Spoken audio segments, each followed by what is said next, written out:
شہریار ایک بہت پیارا بچہ تھا، لیکن کوئی بھی اس سے دوستی کرنا پسند نہیں کرتا تھا۔ سب یہی سمجھتے تھے کہ وہ بہت ہی گھمنڈا انسان ہے، لیکن ایسا تو بالکل نہیں تھا۔ شہریار تو ایک بہت اچھا لڑکا تھا۔ وہ اپنا زیادہ تر وقت آرٹ کرنے میں گزار دیتا تھا کیونکہ کوئی بھی اس کا دوست نہیں تھا۔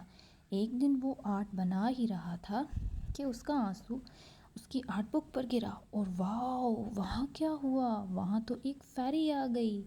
اس فیری نے اس سے پوچھا کہ تم کیا چاہتے ہو؟ پہلے تو شہریار ڈر گیا، لیکن پھر اس نے اپنی 3 وشز فیری کو بتائیں۔ پہلی اس نے یہ کہا کہ وہ ایک بڑے سے بینک میں جاب کرنا چاہتا ہے۔ فیری نے اس کی وہ وش پوری کر دی اور وہ ایک بڑے سے بینک میں کام کرنے لگا۔ وہ بہت خوش تھا۔ وہ دن رات کام کرتا تھا تاکہ وہ ایک بڑا آدمی بن سکے اور اس کے بہت سارے دوست بن سکیں، لیکن یہاں بھی کیا ہوا، وہ ہر ٹائم کام کرتا رہتا تھا اور اس کا کوئی بھی دوست نہیں تھا۔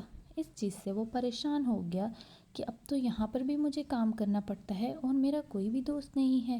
اس نے سوچا کہ مجھے جلد ہی فیری سے رابطہ کرنا پڑے گا تاکہ وہ مجھے کوئی اور اچھی جاب دلا سکے، کیونکہ اس نے مجھ سے 3 وشز مانگی تھیں۔ وہ رات کو کام کرتے کرتے سو گیا تو فیری اس کے خواب میں آئی۔ فیری نے کہا کہ اگلی وش بتاؤ۔ اس نے اپنی وش بتائی کہ وہ بینک میں مینیجر بننا چاہتا ہے۔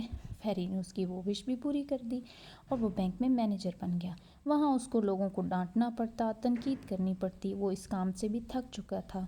اس نے کہا کہ اب مجھے پھر فیری سے ملنا پڑے گا۔ وہ فیری لینڈ گیا اور وہاں وہ فیری سے ملا۔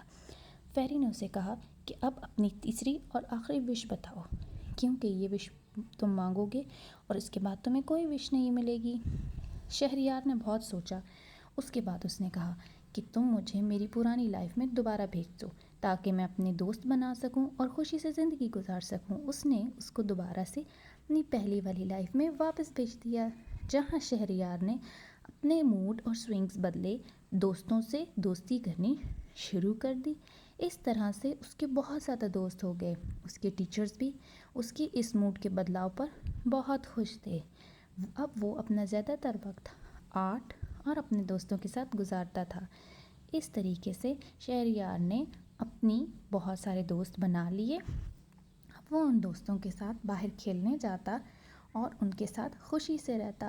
اس طریقے سے شہریار کی کہانی ختم ہوئی۔ اب آپ بتائیں، آپ کیسے ہیں؟